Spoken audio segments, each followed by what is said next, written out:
penduduk lokal 100% lalu Anda mau menginjak-injak dengan Anda memasukkan gereja di Wakatobi. Kami memiliki data jumlah kalian berapa di setiap instansi vertikal. Sehingga Anda berbicara soal aturan sudah pasti tidak mungkin itu tercapai, saudara-saudara dan putri. Saya ingatkan sekali lagi. Tidak bisa kita mengukur keyakinan orang lain lewat keyakinan kita. Tidak bisa kita mengukur baju orang lain dengan baju kita. Tidak bisa kita mengukur bahasa orang lain dengan bahasa kita. Tidak bisa kita mengukur enaknya makan orang lain dengan enaknya makanan kita. Karena ini urusan rasa. Maka setiap orang memiliki hak yang sama, memiliki privacy yang sama tanpa tidak boleh diadili. Makanya keyakinan tidak boleh diadili. Kalau kita mengadili keyakinan, maka kita seolah-olah menjadi manusia yang mengerti isi hati manusia. Sekali lagi, karena itu adalah keyakinan, kita tidak boleh mengadili manusia berdasarkan isi hatinya.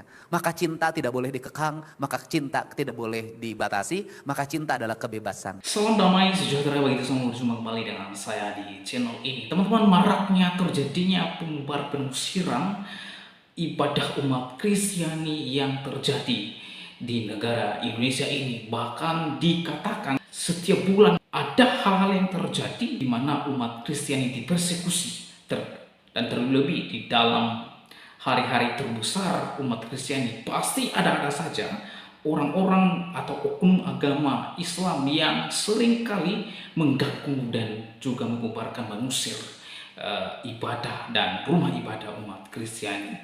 Nah, pada kali ini Gubernur Jawa Barat yaitu Deddy Mulyadi, ia berkomentar secara tegas dan sekaligus membungkam orang-orang atau oknum yang beragama Islam yang seringkali mengganggu dan mengusir umat Kristiani. Nah, teman-teman, Deddy Mulyadi mengatakan bahwa tidak bisa mengukur keyakinan agama lain dengan keyakinan kita. Tidak bisa. Sebab setiap orang memiliki hak yang sama. Tidak boleh diadili dengan memakai standar keyakinannya sendiri. Oleh sebab itu, saudara, seperti apa videonya? Yuk simak video ini sampai selesai supaya saudara dan saya tidak gagal. Pahamilah dia videonya yang berikut ini. Mengingatkan Anda kepada penduduk lokal 100% lalu Anda mau menginjak-injak dengan Anda memasukkan gereja di Wakatobi. Kami memiliki data jumlah kalian berapa di setiap instansi vertikal. Sehingga Anda berbicara soal aturan sudah pasti tidak mungkin itu tercapai, saudara-saudara dan putri. Saya ingatkan sekali lagi. Assalamualaikum warahmatullahi wabarakatuh. Sebelah sini bisa Sampurasun. Bisa sebelah sini. Seluruh jamaah yang hari ini sudah, kata orang Sunda itu, bermunajat, melakukan proses kontemplasi diri untuk membangun nalar keseimbangan ruhani yang sempurna antara raga dan rasa, antara makhluk dan holik, antara yang diciptakan dengan yang menciptakan. Ada 3 hal yang harus menjadi kesadaran kita sebagai makhluk manusia tanpa bicara suku, agama, dan ras. Pertama, bahwa kita ini makhluk ciptaan Tuhan, universalitas keyakinan yang setiap orang memiliki sudut pandang, persepsi yang berbeda-beda dengan cara yang memahaminya masing-masing. Itulah yang disebut dengan kebenaran esensi, kebenaran asasi, kebenaran universal, dan kebenaran hakiki. Karena itu kebenaran esensi, kebenaran asasi, kebenaran universal, maka kebenarannya tidak bisa dipersepsikan. Karena kebenarannya tidak bisa dipersepsikan, maka itu adalah kebebasan rasanya masing-masing, kebebasan cintanya masing-masing. Tidak bisa kita mengukur keyakinan orang lain lewat keyakinan kita. Tidak bisa kita mengukur baju orang lain dengan baju kita. Tidak bisa kita mengukur bahasa orang lain dengan bahasa kita. Tidak bisa kita mengukur enaknya makan orang lain dengan enaknya makanan kita. Karena ini urusan rasa. Itu yang disebut dengan kebebasan universal.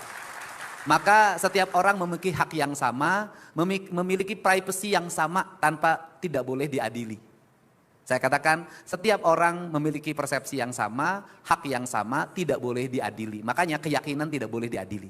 Kalau kita mengadili keyakinan, maka kita seolah-olah menjadi manusia yang mengerti isi hati manusia.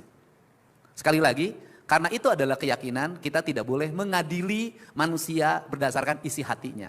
Maka cinta tidak boleh dikekang, maka cinta tidak boleh dibatasi, maka cinta adalah kebebasan. Andai kata orang menderita karena cinta yang diungkapkannya, itu adalah urusan dirinya sendiri. Yang kedua adalah kita adalah sebagai makhluk bumi. Ini yang ingin saya ingetin pada semuanya. Karena kita sebagai makhluk bumi, maka kita sama hukumnya. Yaitu kita harus taat pada hukumnya bumi. Karena taat sama hukumnya bumi, udara yang tekanannya tinggi bergerak menuju tekanannya rendah. Air yang ada di puncak turun ke bawah. Batu yang dilempar ke atas jatuhnya ke bawah. Setiap ditampar rasanya sakit. Kalau tidak sakit pura-pura tidak sakit. Nah, karena kita makhluk bumi, kita ini setara, kita ini sama. Hukumnya sama. Hukum gravitasi itu sama. Hukum tekanan udara itu sama. Seluruh IPA itu sama ajarannya. Tidak pernah ada pelajaran IPA di sekolah. Ini buat Katolik, ini buat Protestan, ini buat NU, ini buat Muhammadiyah. Tidak ada. Semuanya sama. Karena semuanya sama, maka deritanya pasti sama. Kalau orang ngebabat gunung habis-habisan, banjirnya kebagian semua. Itu banjir gak pernah nanya, ini jamaah mana ya? Enggak. Enggak bisa. Kalau ada virus, maka virus itu menyebar tanpa bicara dia yakin atau tidak, dia agamanya apa, semua orang kena. Karena itu apa sih yang saya usung ketika saya jadi gubernur hari ini adalah mengusung mari kita kembalikan cinta, itu adalah kembali beragama berdasarkan keyakinannya, itu hak pribadi masing-masing. Tapi kalau berperilaku harus sama, bertindak harus sama karena ini urusan bumi, karena ini urusan dunia. Karena urusan dunia, maka bagi saya ketika tadi saya mengamati ya kan, bagaimana memahami Nabi Isa alaihissalam dalam pemahaman saya, itu atas pengorbanannya, berani mengorbankan dirinya demi keberlangsungan umatnya, demi keselamatan pengisi buminya. Dia berani disakiti, dia berani menjadi orang yang ikhlas tersakiti, kemudian dia pergi dalam keadaan tersenyum, tidak dalam keadaan meringis. Paham itu saya. Itu kalau kata, ini kalau orang Sunda, ini saya ngomong orang Sunda nih, orang Sunda itu puncak spiritualitas tertinggi itu adalah dengan membuat sesajen, gitu loh. Sesajennya bunga-bungaan, kemudian bubur merah, bubur putih, dan yang tertingginya itu bikin bakakak. Ayam. Bakakak itu semuanya terlentang. Dia menyerah dengan seluruh pasal, seluruh jiwa raganya, tanpa ada sedikit pun dalam dirinya rasa takut, rasa nyeri, rasa apapun. Itulah pengorbanan yang tertinggi. Jadi pengorbanan manusia yang tertinggi adalah ketika dalam dirinya sudah pasrah. Nih, kalau gitu kan, itu kan pasrah. Orang Islam juga pasrah gitu loh. Jadi orang yang pasrah itu sudah, kata orang Sunda begini, ini nanti bisa ditafsirkan. Perasaan gak ada tafsirnya. Hirup ukur sasampuran, awak ukur sasampayan, sariring-riring dumadi, sarengkak, saparipola, sadaya, kersaning Allah. Jadi karena kersaning Allah ya sudah kita totalitas aja. Manusia yang tertinggi derajatnya adalah ketika manusia sampai pada puncak kesulitan yang tidak bisa diselesaikan, maka jalan terakhir adalah dia berserah. Sudah. Dan orang suka salah tafsir, orang yang berserah itu kalah. Awas ya ulah belegug ya. Ketika melihat lawannya itu sudah nyangakeun sadaya-daya beheung teuk-teukeun ti korog-gorokeun suku benteng kelokeun eles ya ku aing. Belegug sia-sia nu eleh anjing. Yang kalah itu ketika orang sudah begini lalu masih begini merasa paling hebat, kamu yang kalah, dia yang menang. Maka berhati-hatilah ketika kita menyakiti orang yang orang itu tidak melawan. Hati-hati. Kenapa? Dialah pemenang dari sebuah pertarungan. Hari itu memang seperti dia tersakiti, hari itu dia kalah. Tapi ingat, seluruh semesta menyaksikannya dengan penuh cinta dan rasa. Kau akan dihancurkan pada suatu saat akta kepongahan. Makanya kalau di wayang, itu selalu siapa sih orang yang kalau disakitin itu tidak pernah melawan Semar. Mangga jangakeun gamparan juragan abdi nun sadaya-daya. Enggak ada tuh. Di kita terbalik, yang menang itu, si anjing. Awas ya, sia nu eleh. Nah itu makanya tiluhi-tiluhinya mengajarkan itu, mengajarkan penyerahan, mengajarkan kepasrahan. Sama Islam juga mengajarkan kepasrahan, totalitas disebutnya. Nah karena ini bumi maka saya ngajak pada semua. Nih yang merasa mencintai Jawa Barat, yang merasa mencintai Nabi Isa alaihissalam, Bapak dan Ibu bilangnya yes, Tuhan Yesus, sudahlah. Betapa bumi ini disakiti oleh kita semua. Tanah ini kan ibu kita, sebutnya ibu pertiwi. Orang Sunda nyebutnya Sunan Ambu. Betapa kota Bandung itu begitu sakit. Tanah digali, disimpan beton. Apa tanah nggak sakit? Orang Sunda itu sebenarnya nggak boleh. Dia harus di atas, nggak boleh ada yang tersakiti di tanah itu orang Sunda. Tapi saya baru setengah Sunda, setengah modern. Nah, kemudian betapa air itu sakit. Itu Citarum, sudah di atasnya ibu kandungnya, yaitu pohon-pohon yang rindang dan besar itu dibabat habis, kuno hayang benghar, nges benghar anger teu benghar-benghar. Kenapa nges benghar teu benghar-benghar? Sudah duitnya banyak, masih ngemplang terus, makin ngerampok terus, masih nyuri terus, masih ngambil hak orang terus. Ari sia rek modar sabaraha tahun deui isukan ge pae. Udah sakit, Pak. Terus turun lagi ke bawah, sakit lagi, nu modal kasusukan. Limbah rumah tangga deterjen dimasukin ke air lagi. Kemudian limbah pabrik ke air lagi. Anda berdoa di gereja, Anda berdoa di masjid, merasa diri paling ahli ibadah. Anda buang limbah racun ke pabrik ke Citarum, bohong ibadah Anda. Wadul. Kenapa? Anda berbuat tidak baik. Mencuci barang tambang dengan merkuri. Anda uang itu disumbangin ke gereja, Anda uang itu disumbangin ke masjid. Orang tahu menyebut Anda adalah ahli ibadah, ahli sosial, orang dermawan. Tuhan mengutuk Anda. Anda telah menutup kejahatan Anda dengan kebaikan. Kejahatan tidak bisa ditutup dengan kebaikan. Tidak bisa. Catatannya tetap ada, hukumannya tetap ada. Yang ada hanya menjadi tolak bala saja.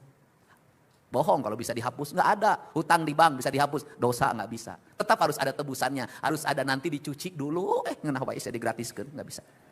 Nah ini saya ngikutin, nah apa sih problem Indonesia, problem Jawa Barat hari ini adalah dosa pada alam, sudah titik.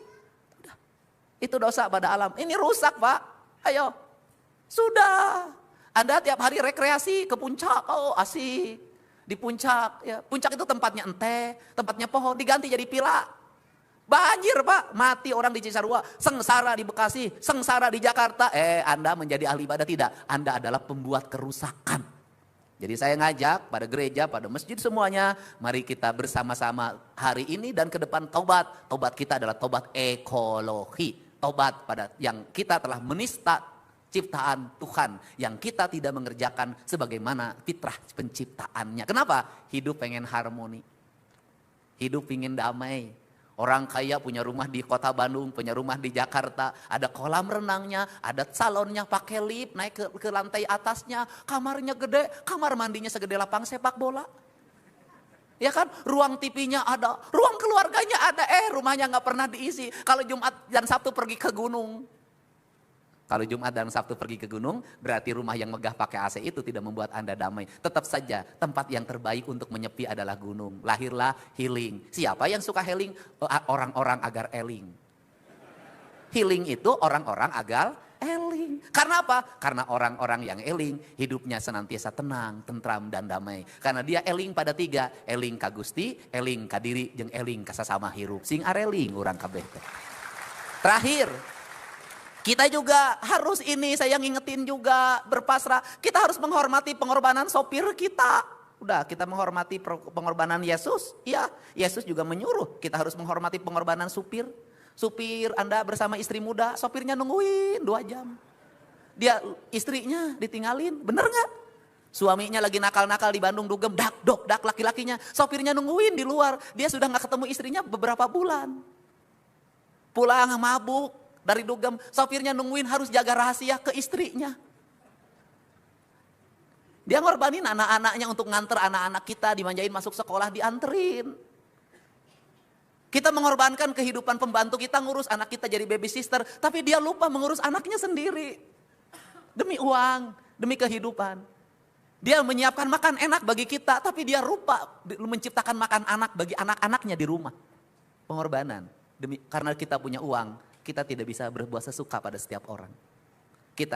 Saya pakai baju bersih seperti ini karena ada kuli nyuci. Saya bisa bersih rapi karena ada tukang cukur. Saya di rumah ke rumah bisa bersih karena ada tukang sapu.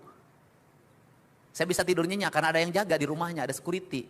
Mereka ketika kita tidur lelap, security nungguin kita, keamanan kita, menjaga kehidupan kita. Dia tidak boleh sedikit pun matanya kemudian salah dalam melihat. Agar apa? Agar tuannya selamat. Tapi dia mengorbankan dirinya demi tuannya. Berapa gajinya? 3 juta, 4 juta. Dia mempertaruhkan jiwanya hanya untuk 4 juta rupiah. Terus kita membayarnya juga telat. Kasih THR juga lambat. Bikin kesejahteraan juga tidak pernah kita pikirkan. Kita sibuk aja numpuk duit di rekening. Buat apa? Tuhan Yesus tidak ngajarin itu pada umatnya. Dia mengorbankan jiwanya, ada ngemarin duit buat sembantu aja susah. Ke gereja harus ada makna bagi rumah. Saya yakin jamaah di sini adalah jamaah yang baik-baik terhadap para pembantunya, para asisten pembantunya, security-nya, pada siapapun. Nah, kalau seluruh jamaah dimanapun sudah ngajarin ini, sudah deh. Jawa Barat, Gemah Ripah, Repeh Rapi, Subur Makmur, udah hidup ini damai, tenang, tentram, udah. Wajahnya tenang kayak wajah saya walaupun hidup tanpa istri, bahagia. Kenapa? Karena saya menemukan jutaan istri dalam setiap waktu yang memeluk saya, mencium saya dengan penuh dengan cinta. Anak emak, itu ini hungkul aing mah. Jadi itu sajalah ya, saya tidak pernah ragu dan tidak pernah merasa takut bertemu dengan orang yang berbeda keyakinan. Gitu loh. Tapi saya akan selalu menghindari bertemu dengan siapa? Orang-orang pelit dan orang-orang serakah. Saya nggak mau ketemu sama mereka. Takut ini negatifnya pindah sama saya. Tapi kalau sama orang-orang baik seperti ini, mudah-mudahan baiknya menangisnya bukan hanya ketika beribadah, tapi menangisnya juga di rumah dimanapun senantiasa menangis demi kemanusiaan. Karena Nabi Isa alaihissalam akan menyukai seluruh jamaahnya yang mau berkorban seperti pengorbanan yang dia lakukan. Aduh. Terima kasih. Mudah-mudahan saya tidak diangkat jadi pendeta karena ceramah ini. Nah teman-teman, itu lagi seorang gubernur Jawa Barat yaitu Deddy Mulyadi yang memberikan pencerahan yang sangat luar biasa tentang kebebasan beragama dan berkeyakinan di bangsa ini. Tidak boleh mengatur keyakinan agama lain dengan menggunakan standar keyakinan kita. Karena kenapa? Itu akan bertentangan. Mengapa? Karena setiap orang bebas memilih keyakinan, bebas memilih kepercayaan sesuai dengan keyakinan dan kepercayaannya itu. Ya bukannya itu. Setiap orang memiliki hak yang sama di negara ini. Jadi kalau orang-orang tertentu yang mengaku beragama mengusir rumah ibadah, mengusir orang-orang yang beribadah, khususnya orang Kristen, maka orang tersebut sedang mengganggu dan sedang merampas hak orang yang beribadah. Orang Kristen sedang beribadah, maka ada yang datang lalu menghentikan, membubarkan ibadah tersebut, maka orang tersebut sedang merampas hak orang Kristiani untuk beribadah kepada Tuhan. Nah teman-teman, berdasarkan Undang-Undang Dasar tahun 1945 pasal 29 ayat 2, di sana dikatakan bahwa negara menjamin kemerdekaan setiap penduduk untuk memeluk agama dan sesuai dengan agama dan kepercayaannya. Nah teman-teman, kita mengerti bahwa negara tidak boleh memaksa seseorang untuk memeluk agama tertentu atau menghalang-halangi seseorang untuk beribadah sesuai dengan kepercayaannya. Negara tidak boleh memaksa.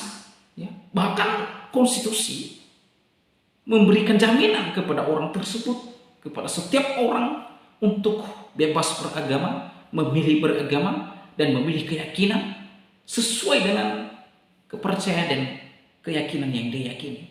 Jadi kalau ada orang-orang yang merampas hak orang Kristiani, ya, mengganggu, membubarkan ibadah, maka oknum yang beragama Islam tersebut adalah sedang melawan konstitusi, sedang melawan hukum. Bukan hanya saja ia merampas hak orang yang beribadah kepada Tuhannya, tetapi ia sedang melawan hukum. Ya, ia sedang melawan hukum sendiri. Karena ini bicara terkait dengan hak dan kebebasan. Setiap orang berhak memiliki kebebasan yang sama di hadapan hukum yang ada di Indonesia ini. Jadi kalau oknum yang beragama ini mengusir, membubarkan ibadah dan menolak gedung pembangunan rumah ibadah agama lain, khususnya agama Kristen, adalah sekali lagi ia sedang melawan hukum dan merampas hak orang tersebut yang beribadah kepada Allahnya. Ya, itu sebabnya Gubernur Kang Deddy Mulyadi mengatakan bahwa keyakinan orang lain tidak bisa diukur dengan keyakinan kita, sebab setiap warga negara Indonesia memiliki hak dan kebebasan beragama, memiliki hak yang sama. Nah teman-teman, dalam hal ini saya setuju dengan apa yang disampaikan oleh Kang Deddy, Gubernur Jawa Barat mengenai hal ini. Karena ini sangat, apa yang disampaikan oleh Kang Deddy, sesuatu hal yang benar berdasarkan hukum yang ada di Indonesia ini. Nah teman-teman, Memang di Indonesia ini yang paling dipersekusi yaitu umat agama dan rumah ibadah umat Kristiani. Ya, sering kali dibubarkan. Ya. Di Jawa terakhir ada orang yang demo atau orang-orang yang mau membubarkan ibadah Paskah kemarin, Jawa Barat kalau nggak salah, mereka demo, mereka turun di lapangan untuk menyuarakan supaya tidak beribadah kepada Allahnya. Nah teman-teman, bagaimana pendapat dan tanggapan saudara setelah menyaksikan videonya? Berharap teman-teman berkomentar di kolom komentar sesuai dengan konten video yang Anda saksikan bersama. Ke video saya kali ini, sampai bertemu di video saya selanjutnya. Tuhan Yesus memberkati kita semua. Shalom.